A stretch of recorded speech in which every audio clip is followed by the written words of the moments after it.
often to move around the circulation branch. tasks, No longer and constricted much to more, information all from a desks, mobile they're able to device help anywhere customers with inside or catalogue outside inquiries, the library. event information and registration, Interact is our room full bookings, self-service appointments, kiosk. new Your library account OPAC, setup, self-checkout circulation device, tasks, and and all your much other more, library all services from a in mobile one. device anywhere Customers can inside check or out outside items, the library. place holds, register and Interact check is in our for full events, book self-service rooms, kiosk. make Your appointments, OPAC, and view various self-checkout library device, services. and all It's your other also library fully services integrated in with one. broadcast, so when Customers the can check device is out not in items, use, place becomes a holds, beautiful digital register sign and to help check in for promote and events, market your book rooms, resources and make services. appointments, and view Explore is our various next library generation services. fast and It's elegant also discovery fully layer. integrated with broadcast, Explore so when the device revolutionises is the not way in your use, customers it find becomes a and consume beautiful both digital physical and sign to help digital promote and content. market your You've never resources seen and anything like services. it. All Explore is our modules next are managed and generation maintained fast and centrally elegant through our discovery web-based layer. control panel. Explore The entire revolutionises platform the is way your customers cloud-based, find and with consume granular both permission physical and levels, digital and our content. You've never seen anything like it.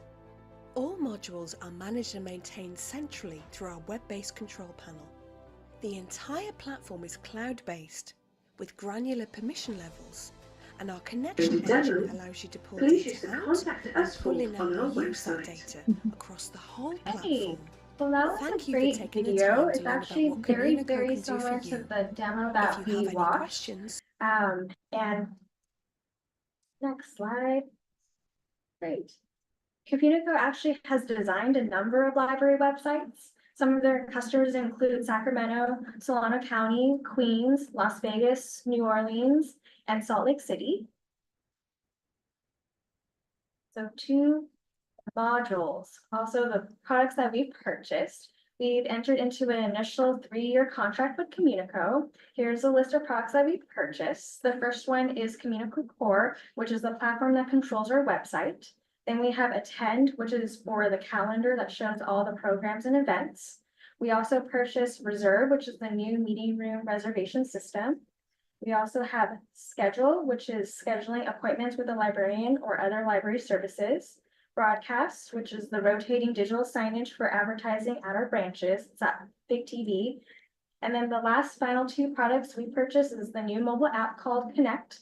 And then my favorite is the Explore, which is the enhanced search feature, also known as the discovery layer. And that showcases books and materials from our catalog on the actual library's website. You could think of it as like an online store similar to like Amazon or Netflix. Here's the project timeline. There's no need to lean in and squint. There's too many details. It's too small to read. But we are on track for a go live in August. And these are phases, weekly phases in module sprints. So we're like right here. And remember, we purchased 7 modules. And the most important thing you need to know is that the work has begun and will continue into mid to late summer. How to get involved.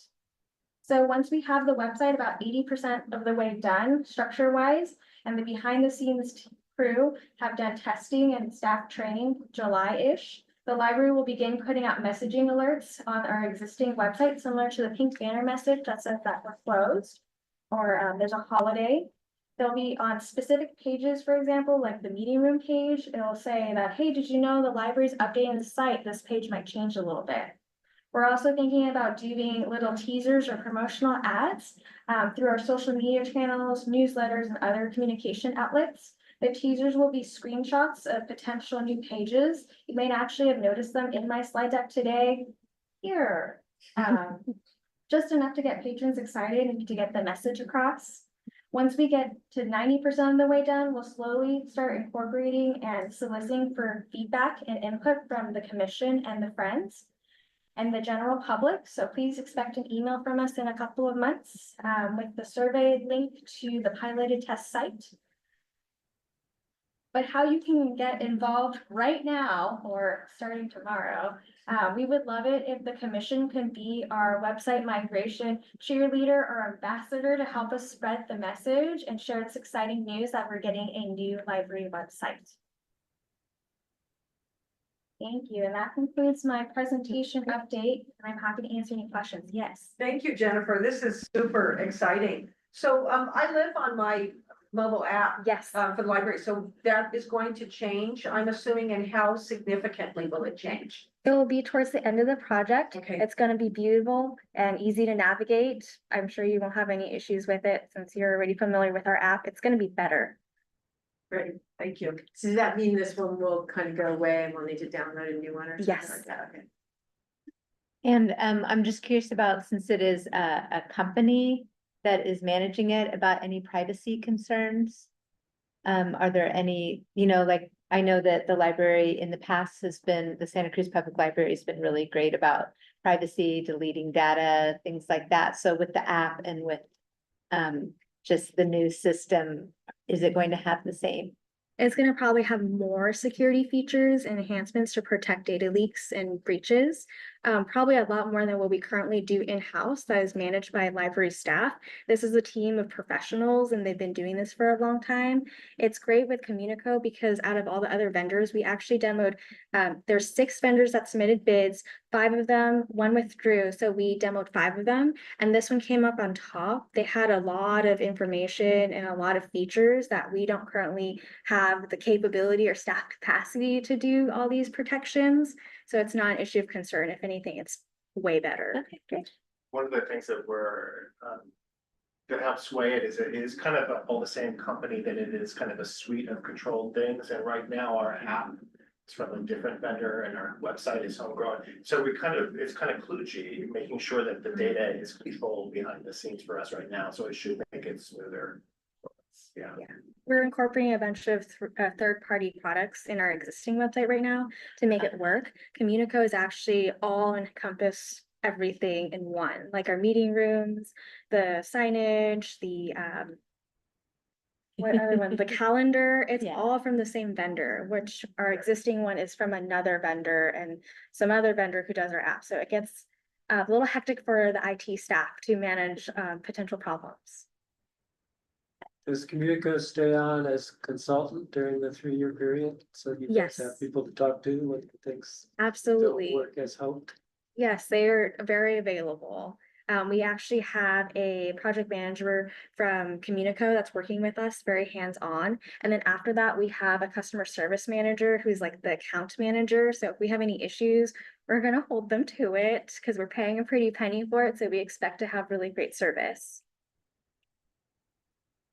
I had another question. I'm curious about the new kiosk checkout that was mentioned in the Oh, that was video.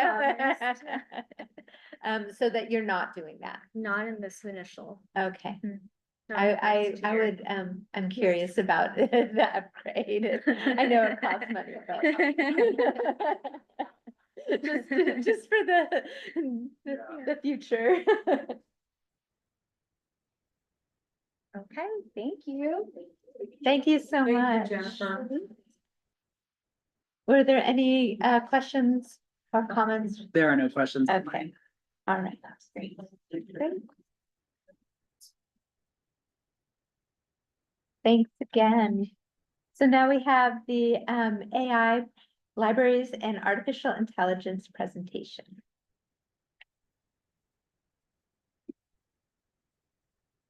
Good evening, everyone. I'm excited to be here to talk about my favorite topics lately, artificial intelligence. And so I'm going to be providing an update on the kind of the status of artificial intelligence literacy at our library. And my name is Bjorn Jones, and I've maybe met some of you, but for those of you who don't know me, I work at the downtown public library. And when I'm not doing reference and customer service at the library there, I'm doing programs and partnerships related to digital literacy. And that does include one-on-one tech help as well. So I say this with a little bit of bias because of my current position, but I do believe that libraries reach their peak potential in having a positive impact in our community when we are helping people understand and access the technologies that are used for sharing ideas and information. And so for centuries, that has been print and books. And I guess fairly recently, in the last 30 years, we've entered a new era of internet. And so the internet brings in a whole new suite of factors, which are like maybe digital media is the best way to put it. So things, the technology has changed. We're now offering computers and access and help for using smartphones and apps. And I would say that we are now just recently entering maybe a new era, and that is the artificial intelligence era of information technologies. So that's what I want to talk to you about today. And I think maybe one of the best ways to start that is to look at some terms. And I would say that there's a trajectory that we've noticed with these AI technologies. And the first kind of type of AI technology that we're looking at is what we consider narrow AI. And that means that it has a specific purpose. So these systems are designed to do a task. And so one of the ways that I think that we all interact with these narrow AIs already is through the data analytics and data tools that are used maybe in the background of an internet search engine, or perhaps the recommendation tools that are used for our video feeds on maybe TikTok or YouTube. Now, what's been in the news more recently is generative AI. And these are systems that can actually create new content. And they're creating new content based on large data sets that they've collected. And they're essentially pattern recognizers. And so they're able to generate images, like the image you just saw on the previous slide was made with generative AI. They can also do other types of media as well. So video, they can also do text, code, speech. So many different types, all the different digital media types can now be generated with this AI technology. This is really going to be the foundation for the next level, which we haven't quite reached yet, but we do hear about from time to time, and that's AGI, which is artificial general intelligence. And the way to define that, think about that, is that's the type of system that can do all the different types of intelligent work that a human can do across all the domains that humans can operate on. And so we're not quite there yet. It doesn't have that type of agency and capacity at this point. But as soon as it does, I think we're going to be right around the corner from the last and final step, which is superintelligence. And superintelligence is maybe related to a term you've heard also in sci-fi or in the news, and that's the singularity. And that is when the intelligence itself is far beyond human capability, and it actually can improve itself and have its own goals. And to be honest, I don't think anybody knows what that means. We're not sure what's going to happen to our world when that time arrives. So just want to put this all in context that we're talking about mostly today, narrow and generative AI. All right. Whenever we bring up these topics, especially with staff, there's concerns, and we could fill a whole presentation on concerns. I just want to bring up one because I think it informs our strategy for AI literacy at the library. The main concern is about skills, these cognitive skills like critical thinking, reading, for example, and other kind of learning and decision-making type skills. And so I have a third grader at home, and we're working on reading, building a strong reader. And what I've learned is that you can't just send your kid to school and they come back a strong reader. It takes time, and it takes effort and time. So this is the formula that I'm kind of thinking about when I'm thinking about this concern of people about artificial intelligence and what it might do. So what happens when we offload effort and time and that resistance that comes in with these cognitive tasks? When those start to approach zero, what happens to our skills? So I think these are real concerns, and we want to recognize that when we are talking about our strategy for AI. So I want to talk about the strategy. Strategy is all about a process, and I think we need to take into those considerations of effort and time and resistance, and we need to shoot for experiential knowledge. And that's because we learn best when we're doing things. And we have a couple components to our equation that we're going to be focused on. One is people-centered. We want to really make sure that in-person human connection and human communication is paramount. That means that we're going to take time for conversations. We're going to take time to listen, to talk, and to reflect, because it's not just about doing, it's also about how we think about what we're doing. We're also going to focus on hands-on practical things that we can actually do. So agency, that means having choices, whether we can do it or not do it. We need to be, we need to give people options. And then the last thing I'd like to include in the equation is a goal of clarity. We want to know what kind of value we can get from these technologies, but we can't just be focusing only on the positive. We need to also consider the downstream possible risks. And I think if we combine all these three, we can have a good strategy for experiential knowledge. All right, so we haven't been flat-footed. We've been making efforts so far. So our organization is using the Google Workspaces, and AI is integrated in those. And when that update happened, our IT team put together a kind of a placeholder guidelines. So we do have some guidelines that have been drafted. We are taking as staff independently attending webinars, and there's been also in-person trainings from the MOBAC, which is the Monterey Bay Area Consortium of Libraries, where we've been doing trainings through their program. And then we're now integrating AI as a standing agenda item for our library meetings. So we're making some progress so far. We've also been doing some external offerings to the public. And these have been rolled into our more broad digital literacy strategy. So that includes workshops. These are Zoom-based workshops where we're talking about AI for prompting with chatbots, and also looking at deepfakes and AI privacy issues. And we've been doing, of course, one-on-one tech help across the system, and that is 7 days a week.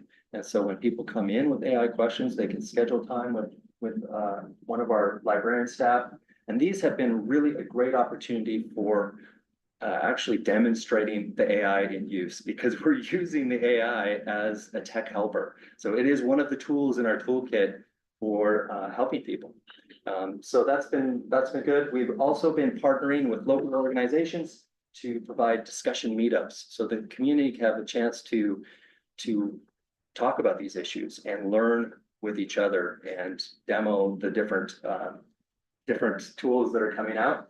And we've been even doing a few special events with the intention of helping people learn and get their hands involved in testing these technologies. So that's what we've been doing so far. Next steps, we want to continue everything that we've been doing externally. We're going to keep doing the workshops, the one-on-one, and creating special events. But we were going to do a kind of a more focused effort on our internal and re-looking at those guidelines and enhancing those guidelines. We want these to be very functional and useful for staff. And I think once we kind of get through that in a process that's people-centered, that allows staff to participate in the process, I think we're gonna have a better shot at expanding the scope of how AI is rolling out through our organization and through our programs. And of course, feedback is critical to the whole process. So we're gonna be making sure that we're having plenty of opportunity for feedback from staff and from the public as well. So this is our kind of next step strategy. I would like to say that about the enhanced guidelines, we have a few things that we're going to be looking at first. One is when to use it. So, and maybe when not to use it. We want to have real life examples in here. And we want to look at maybe some of the examples are going to be how to use it for brainstorming. Maybe it's going to be how to use it for starting points and when to use it appropriately as a research tool. And maybe have some examples when effort is the point, maybe critical thinking is kind of the end goal here. Maybe we're not going to fully use AI for that purpose. We're also looking at how to use it effectively and safely. So data privacy is a big issue. You brought this up around our website. So we want to make sure that we have clarity about the data privacy issues, what type of data is used with AI, what's not. And we want to make sure that our skills are still sharp for our evaluating of resources and the techniques around verifying data. And then we want to have some good guidelines for how to attribute when the AI is used and how do we provide proper attribution. These are all still question marks for staff, and we're going to be diving into that. All right. When we do finally expand the scope, which I think is actually probably happening on a daily basis, to be honest, as it's integrating almost everywhere. Internally, we're going to be looking at different ways it can be a productivity boost for staff. I think one of the examples you maybe have come across is using AI for meeting notes. So it can just take all your notes and put it in a nice package. That's an example. There's lots of opportunity for data analysis and getting visualizations and maybe some new insights and reports from your data. Metadata for cataloging is an interesting one. We're doing some projects for digitizing local history right now. And so I think with images, it can scan images and give us metadata. It makes the images more findable in our databases. And then language translation is something that's really good at. And so we're probably going to be using it more for making sure all our resources are accessible in different languages. Externally, we're going to be probably using AI in some fashion for information discovery layers, like Jennifer was mentioning. And then it could possibly even be integrated for recommendations in our catalog. And then I'm really interested in ways that can be used for reference as tier 1, tier 2 reference. There may even be opportunities to create some sort of local knowledge bases that could be interacted with. That could be like quick ready reference tools that can be accessible from online. And then we always want to make sure that these type of tools, any new technology, is accessible by those people in our community that may not have access to computers and the internet at home. And we want to make sure that the tool actually comes with the opportunity to learn about the tool and how to use it correctly. So that's where we are in expanding the scope. I would say that's the snapshot. And like I mentioned, feedback is critical. So we do want your questions and comments. I do have an email address here that you could certainly reach out to me personally if you'd like at any point in the future, but I'm happy to take questions right now also. And I will just interject and thank you, Bjorn, that Bjorn is leading and other staff are leading quite a bit of programming and workshops around this. If you go to our calendar on the website today, a lot of the tech programs are AI related, including, you do regular meetups at the Fab Labs out in the other side of the city, and convening. One of the library's roles is to convene around issues, right? So that also helps us get experts and expand our knowledge around this going forward. And then I'll also just give you credit, Bjorn.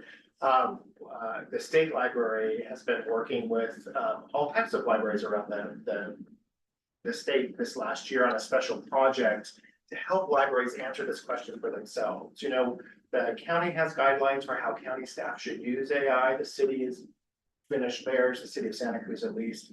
But libraries have to define our role and how this fits in our digital literacy space. And so the state library has been doing quite a bit of work, and Bjorn's participated in that as well. Just in creating learning sites for what AI is. And I'm one of the people who I know ChatGPT and I know predictive text, but I don't know much more beyond that. And it has just been eye-opening. Going through some of the places where they're like, oh, yeah, I can do this. I didn't really realize it could do metadata and cataloging based on scanning an image. That's light years beyond what I was taught in grad school. So there's a lot of opportunity here is what I'm saying. Thank you, Bjorn. That was a very, very great presentation. I didn't know much about this. I'm always looking at the programs in the library. I haven't really focused on the digital learning. So now next time I'm looking at programs, I'm going to pay attention to this. But you did talk about, not just internally, but externally, you're going out and trying to engage the community, which, is so essential. So like what kind of group would you approach to, talk about this? Yes, so we're definitely out in the community as well. So one of the examples of when I was first taking that approach was I went to the Santa Cruz Works events. And so Santa Cruz Works, as you probably know, is a very professional oriented organization, and they have a very bullish approach to new technology. So they had their bias, but it was very eye-opening to see their events, which were really well attended with a lot of energy and a lot of participation from local companies in the space. So that was an opportunity for me to actually go out, meet a lot of the people locally who are working with AI and understand it better. And from there, I've made connections for local meetups. And so, like Christopher mentioned, we are doing a regular monthly co-sponsored meetup with the Idea Fab Labs, and they have an AI discussion meetup. And the format is wonderful. It's like a small round table essentially, where people all sit around and we go around in order, and everybody has a chance to talk about what's happening in the news that they're interested in, some new tool that they've discovered, maybe they're presenting something that they're working on, a project. And so we put it all up on a screen and we have a chance to have a discussion and learn something. So those are just kind of two examples of what we've been doing so far. Those are good examples, thank you. Yeah, sometimes we have to get outside the library a little bit, so yeah, good for you. Yeah, thank you. So I got a question. When you're doing the Idea Fab Lab stuff, do you have to be a member of the Fab Lab to attend those, or it goes up to the public? Those are completely open to the public and free, and the library provides snacks, so you can come and enjoy some snacks and good conversation and learn something. If you haven't been out to the Wrigley Building lately, it's a really neat space, and it is a little tricky to find. So check the library calendar for the link to the directions if you're joining us. I have a question Yes. about, kind of interrelated. I just know about all the hallucinations that the AI has been, putting out, especially for references. I'm just thinking as a teacher, and how for children and the children's librarians, and how you're helping them help other students. And because I know, as you're saying, it's like it's going so fast, and then librarians may have had their training, 10, 20, 30 years ago. And so how are you helping them integrate it in a way that's really supporting like the teams and under? Like, I'm thinking like in the basic, like reports and things like that. Yeah, and I think you're right. I think that this is a big concern, is that the tools are not necessarily designed to be 100% accurate or verifiable.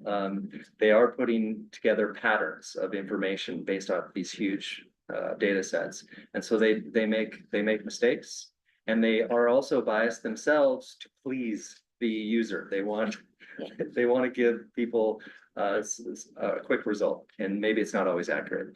So like I mentioned, I think it's going to be important for the library and the library staff to be able to communicate that type of information with clarity, and to be effective about providing good techniques to verify information.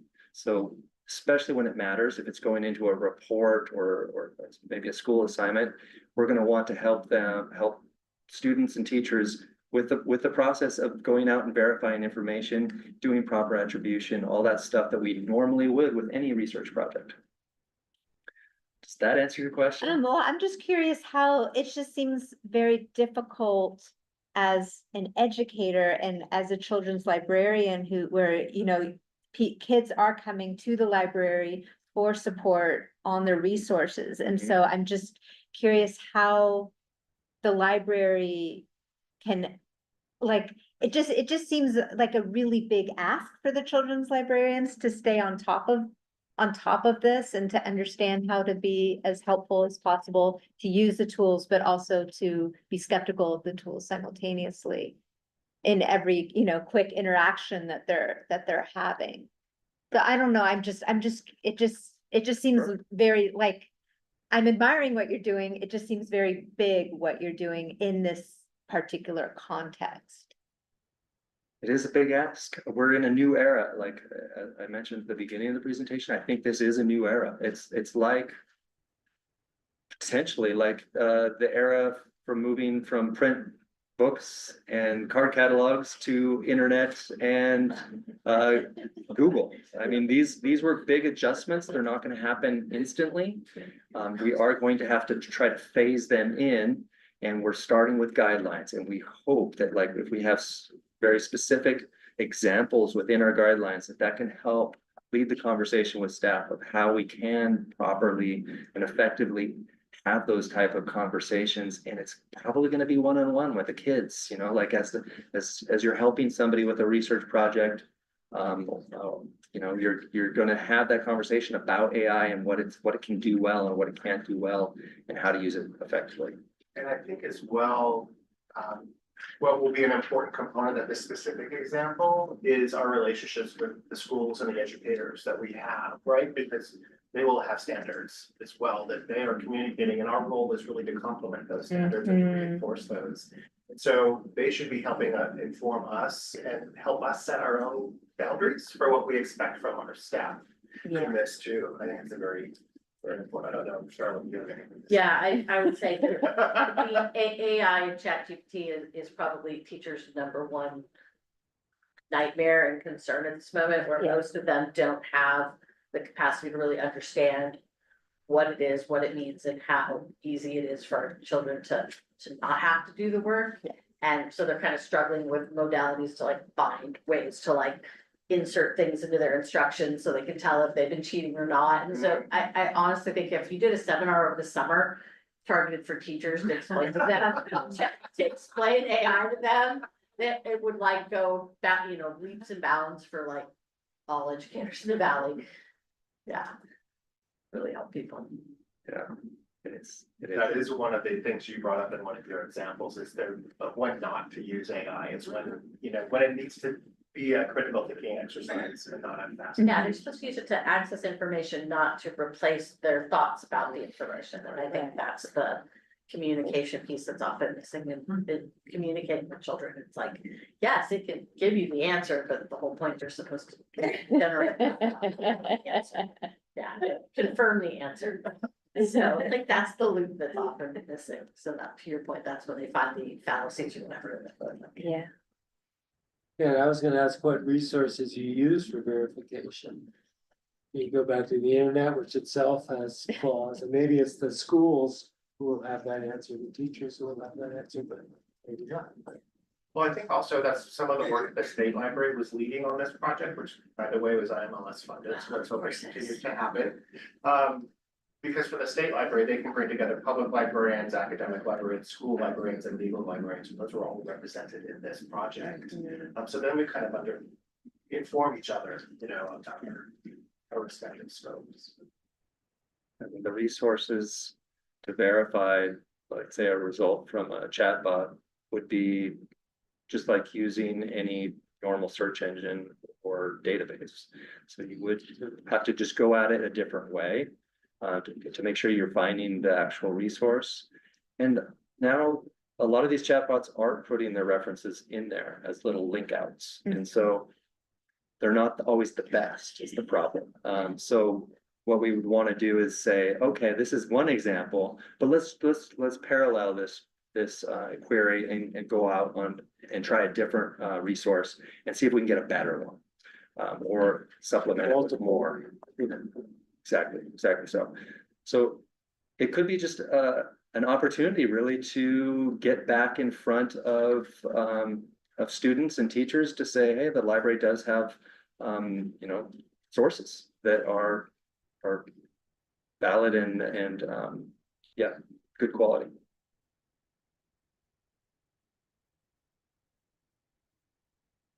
Well, if there's no other questions, thank you very much for your attention. Get us started. Was there anything from the public? There are no online comments. Okay. Well, thank you so much. Thanks for all your work.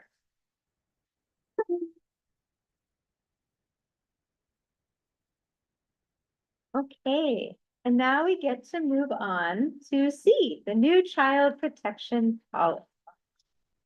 So on page 30 of your packet, you remember last meeting, you guys had numerous comments, so we took them back to risk management and legal counsel. I had numerous conversations, and also with HR, and made changes, which I'll, draw your attention to based on the comments you made. Also point out that Union is also reviewing this, and they have some minor, logistical things for the end that have to do with staffing that we will change, but that should be good as well. I'll also just, I found it interesting, we were talking with Ross and risk management a little bit more about the environment, because that question came up, like what is the environment that's making insurance tighten this so much right now? And one of the topics that came up was AB 218, which is the law that was passed in the state a few years ago that extends the statute of limitations for going back for child safety cases. And a number of jurisdictions are affected. And there was a famous article in the New York Times about Santa Monica 2 weeks ago. They're really facing an issue around this, but they're not alone, is what I understand. Including there was a government organization in the county of Santa Cruz that had to was caught in this situation, and their insurance only covered half, and they had to pull multi-million dollars out of their budget to cover the other. So I think that was to scare me. I don't mean to scare you, but I'm just giving you the context. Trisha, you had brought up tightening up language around the volunteers in the definition of who they were and that they have contact with children. So we did add the language to that volunteers bullet, who has contact with children at the premises as part of providing goods or services. So thank you for that. I mean, I do think this is a much improved document. I appreciate that, but again, you know, the Friends of the Library provide services unpaid like they do a book sale, and kids come into the book sale, so that's contact. It's, I mean, I would just hate for every single volunteer, and what I was wondering is, could we add a phrase like beyond incidental? Yeah. You know, or Attention. you know, where you acknowledge there's an interaction, or it's one-on-one, or it's direct, but just like one adjective where you could say, if I'm delivering. These are the things that Aptos Friends does. If I'm delivering refreshments to the chess tournament.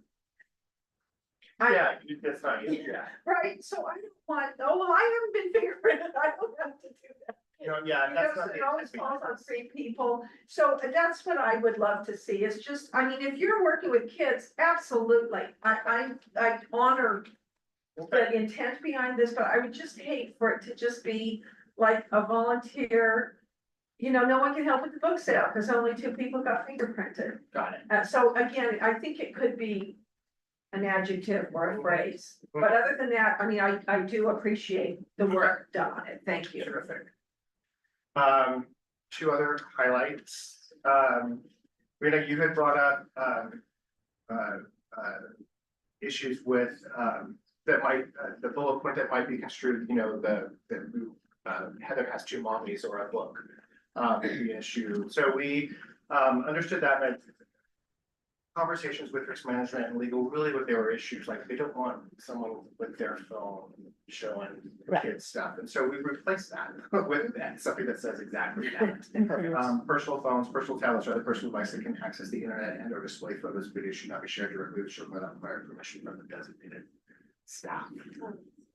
Well, just on that point, under definitions of child sexual abuse, you still have, or exposure to explicit materials.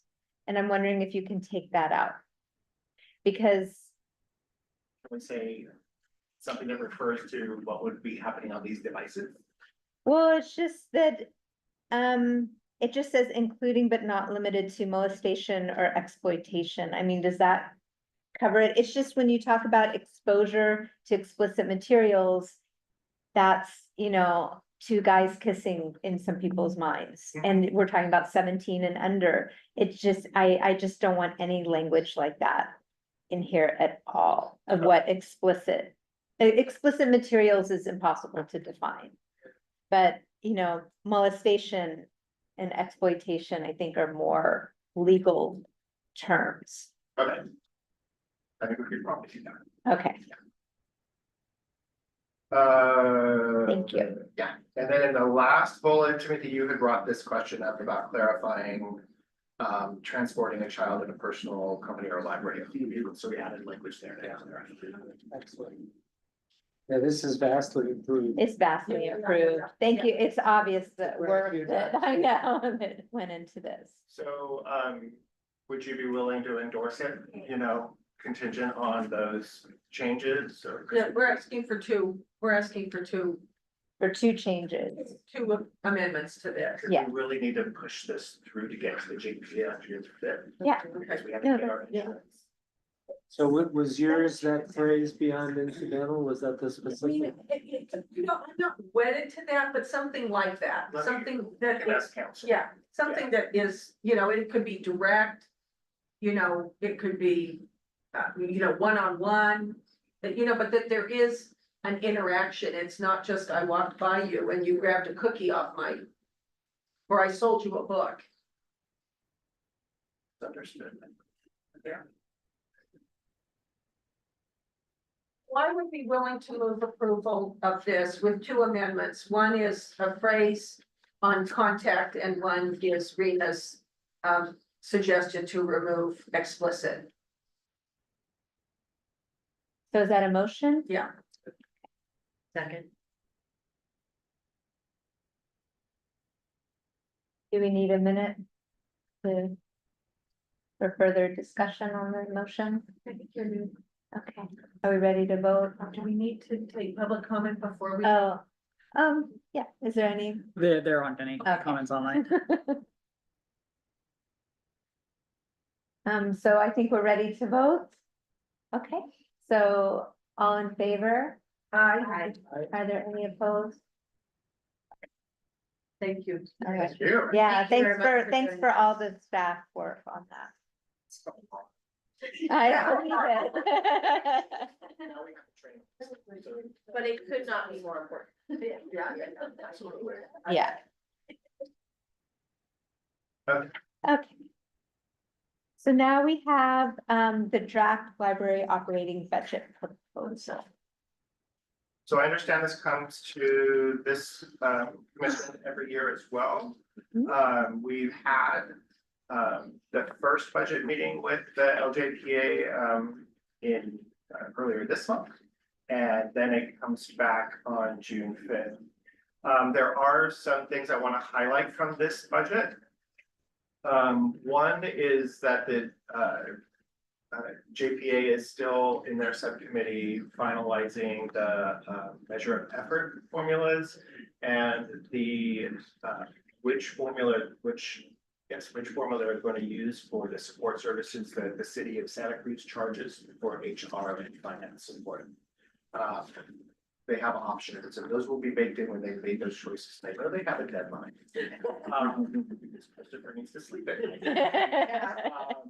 There are a few big things in the budget this year that I wanted to point out. One is called in one-time costs. One is called MATE NATE. That is the city of Santa Cruz migrating to Workday for their finance and HR systems, and our portion of it, because we have so many FTE, is a pretty big six-figure chunk of implementation costs. So that is baked in.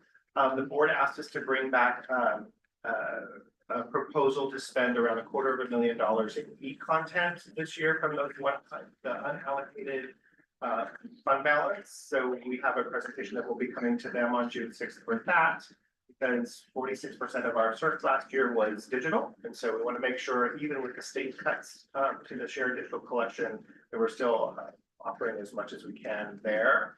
We also have another wireless project, part of Carlos's strategy, that will be about $200,000 to replace our wireless infrastructure. 60% of that is open for reimbursement from the government through E-rate. We can still cover it from our own, but we try and obviously leverage those things.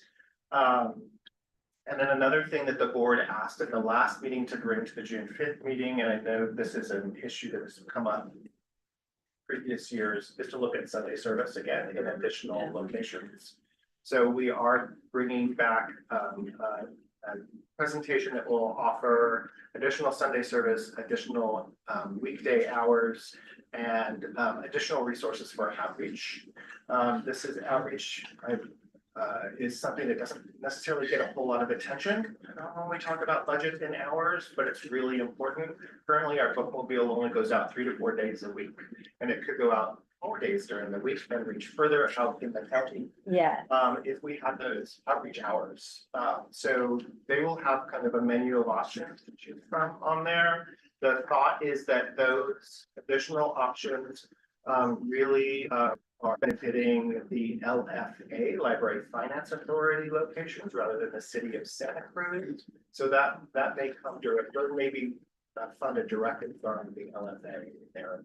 So that's the background on that. The other thing I just want to point out is costs are going up.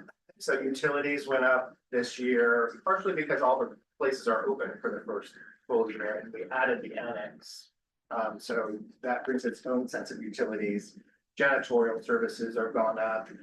We baked in advertising as part of our summer reading ask this year, both in English and especially in Spanish, since we had some success with Spanish advertising and Spanish readers last summer. We really want to capitalize on that.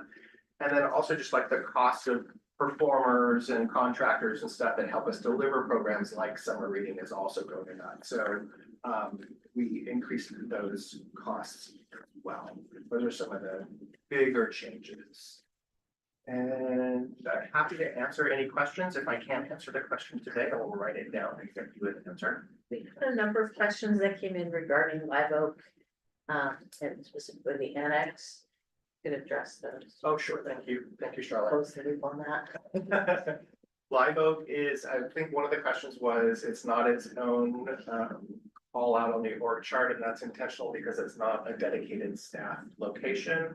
It's served by a combination of our outreach team and the program staff at the Live Oak Library, coordinating programs in that space. Was another question around. it's like the funding of, how is that funded? It's funded from our operating dollars because of the way that that is currently structured. If that were to increase, we would probably go back to the county and say, you know, this is costing more than what we're able to support. I think the question was, yeah, is it coming in at where we expected the budget to be for Yeah, that, it plus Would you- location plus, yeah. Would you like me to read the email? Yes, maybe we should read the Should I just email go ahead? Thank you. Yeah. Okay, so this is an email we received from Judy Grunstra. She was saying, on page 43, the Live Oak Annex is not shown on the organization chart, though the other branches are. Is the annex considered part of the county jurisdiction? Is the assistant director in charge of the annex? The graph on page 50 does not explain what the two bars, purple and green, represent. 2025 versus 2026. Mention is made that janitorial services now include the annex. There is an increase of $35,080 for janitorial services. Is that for all branches? How much was just for the annex, and was that cost shared with the county? I asked these questions ahead of time, hoping the library director can address these questions during the meeting, since questions from the public are often not responded to during the meeting. I look forward to future reporting on the item in the work plan, page 45. Assess the first year of operations at the annex. Also on page 47, under performance indicators, annex is appropriately used in staff. Thank you. Thank you. So yes, on page 48, the green and gray lines are FY25 and FY26 differences. Yes, the annex does report up organizationally because of the outreach team and the Live Oak programmatic team both report up to the assistant director. That's where it ends up going. And then me. What was the other part of that question? There was services. The janitorial, if it was for Jan- all branches, and how much was just for the annex, and was the cost shared with the county? On what page is she referring to? On page 53? She didn't specify the page specifically. Okay, I think she's referring to page 53 where we do call out the annex. The cost increase in all locations, and part of that increase does include because we've added the annex to that location.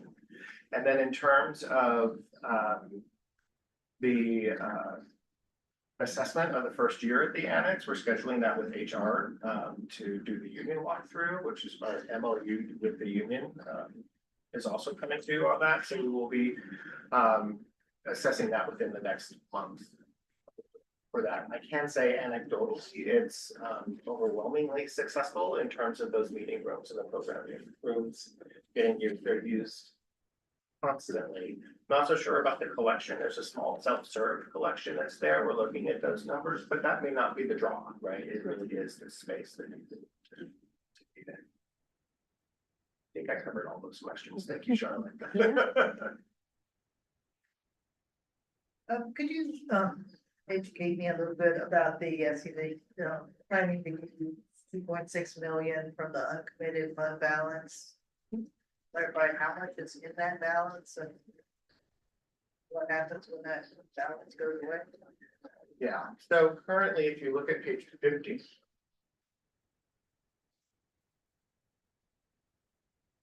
See the chart, and there's fund balance near the bottom above the gray line applied to operations and an uncommitted fund balance. At the bottom down from that. So we're using some of that fund balance for what I was just discussing earlier, books and materials to hold at the 10% total, NATE, which is the Workday migration, the wireless infrastructure. We're going to be adding digital content to that as well to keep that up. The fund balance grew, the uncommitted fund balance grew. Some of you probably know this more than I do. Coming out of COVID, when we had extra monies and there were some delays in branch openings, there was funds allocated for staffing lines and whatever that took longer to fill. So that has been growing up until I think last year. The Kira gave me a chart that shows that the fund balance is starting to trend back. The overall fund is starting to go back down again, which is what should happen. We should not have an unallocated fund balance on that size, as the board reminds me every year. We will be working to continue to bring that down over the next few years. We have, after we finish strategic planning, we'll be looking at an organizational assessment, which we'll need some consulting work on. We may want to do a brand revisit at some point in the near future. There will be other things that will come up that we can use that money for in the next 2 to 3 years to bring it back down. Suggestions. District 1 has suggestions. We'll always take them. A lot of it comes to staff bandwidth, and we are kind of a very great team, but a small team. I don't want to burn everyone else. Go ahead, Tricia. Okay, this is my pet peeve, Appendix B. So I've been on this commission for a long time, so I've asked Susan Nemitz about it, I asked Yolanda about it, Christopher, it's your turn. So Okay. here's one, the Finkeldeed Trust, it's $9,000. We've been sitting on it for over 70 years. It's for musical literature to be bought for the library. Why don't we just spend it? Why do we have this admin on a fund of this size for 70 years? Okay, but that's not my biggest beef. My biggest beef is, well, I have two. Sure. So the first is this Robert Lee Corday Trust. It's to the downtown library to provide vibrant physical and virtual public spaces. You know what? We're building a new downtown library. We could use $100,000. Yeah. Can we spend it? Sure. Okay.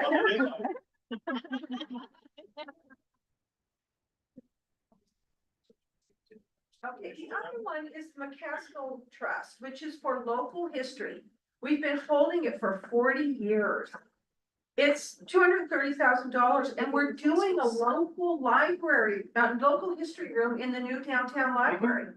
No limitations on spending the income. Yeah, I think we did already have an internal conversation around this.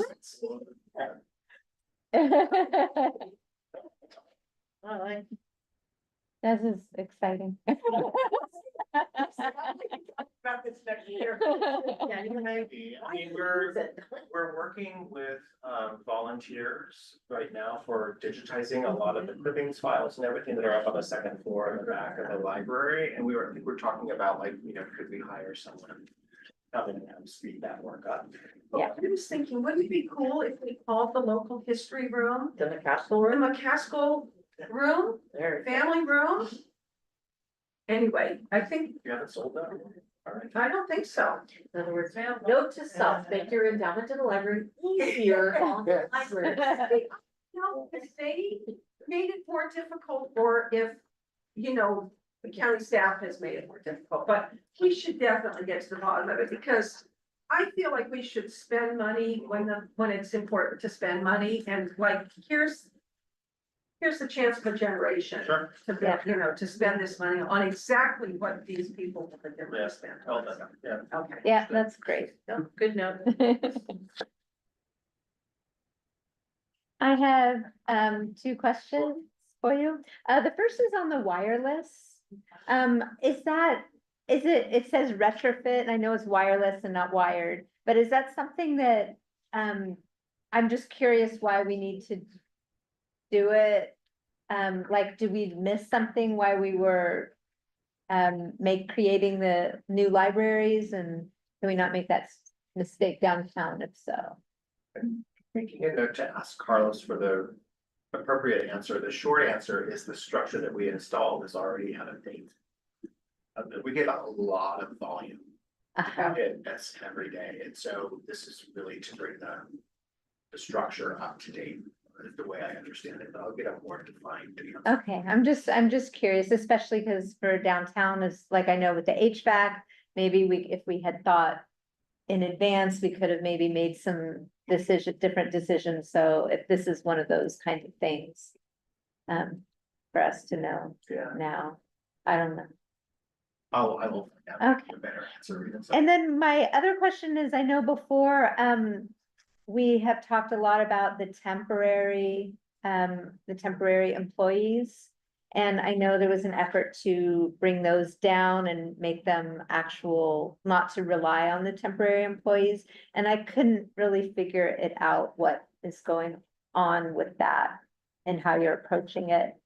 That's still the strategy. I think we're close to where our run rate is with the temp budget. The current strategy is to also look at, we have two, what do we call them, floating? We currently have three, one's in training. These are temporary employees that are guaranteed 20 hours of work as an on-call. They float.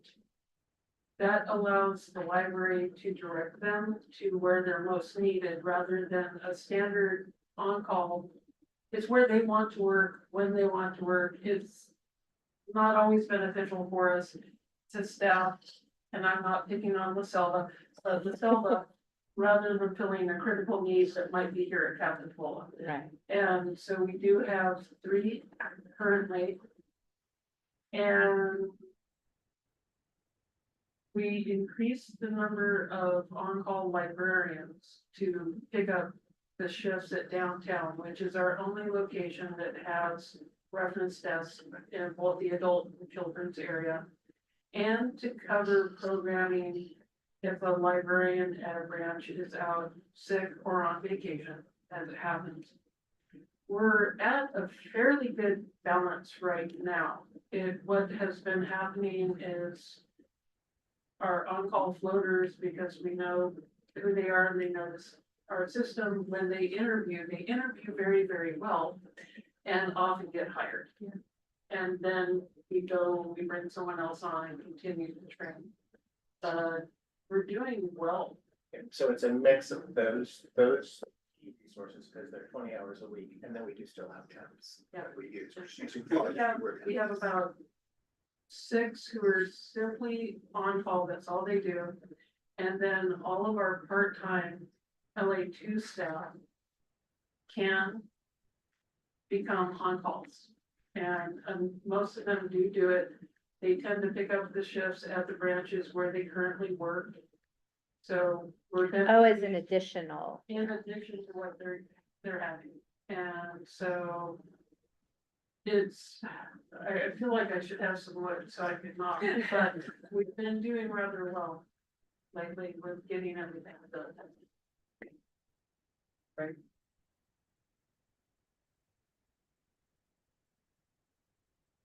Are there any other comments or questions? Or anything from the public? No comments online. Okay. Right. Do you need a motion for this?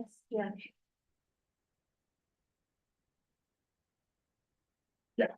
Okay. To accept the draft I recommend go to the DDA. Does someone want to make a motion? I'm going to accept the draft budget and push it forward to state. Okay, and all in favor? Aye. And no opposed? Okay, great. Thank you for this monumental amount of work. Yes, definitely. And our next upcoming meeting is August 18th in Aptos. And we are now adjourned.